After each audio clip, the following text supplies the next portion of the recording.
অনেক কিছু খেয়েছি, কিন্তু এই ফার্স্ট টাইম খাচ্ছি মটরের স্যুপ। দেখো মটরের মধ্যে কিচ্ছু দেয়নি, তেলও দেয়নি। আর এখানটায় করছে কি, এক একটা বাটির মধ্যে লঙ্কা দুটো করে নিয়ে চটকাচ্ছে, আর ধনেপাতা কুচিয়ে রেখেছে। দেখি এখন কেমন স্যুপ বানায় সেটাই। নাকি দারুণ খেতে লাগে, পাহাড়ে একবার ঘুরতে গিয়ে খেয়ে এসেছে, ওই জন্য এখন আমাদের জন্য বানাচ্ছে।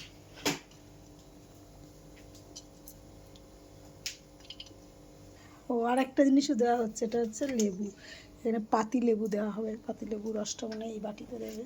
তো আমরা তিনজন আছি, তো তিনটে বাটি তো রেডি করা হচ্ছে।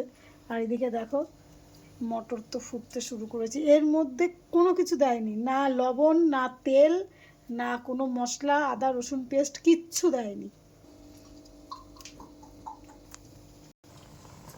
এর মধ্যে ইয়েটা ও ব্ল্যাক পেপার, আমি ব্যবহার করছি।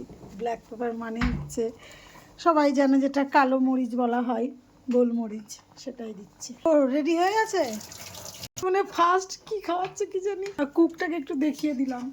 বাস রেডি হয়ে গেছে, বা তোলা হচ্ছে না। বাবা যখন বানাচ্ছে তখন তো টেস্টের মধ্যে দ্বিগুণ হবে। তবে খাবি না মানে তোমার টেস্টটা থাকবে না।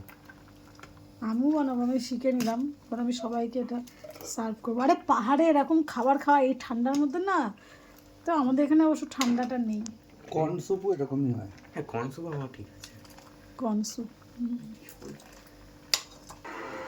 তিনজনের হয়ে আরো বেশি। লবণটাও নাকি অটোমেটিক হয়ে যাবে। নিচে ময়লা ছিল মনে হয়, তো শুকনো দাও না না শুকনো। দেওয়ার কোনো এক্সপিরিয়েন্স নেই, এটাও খারাপ লাগে। কেমন লাগছে তোমার খেতে? ভালো না। হ্যাঁ ভালো জিনিস তো ভালো লাগবে না, গরম আছে না। এই দারুণ লাগছে।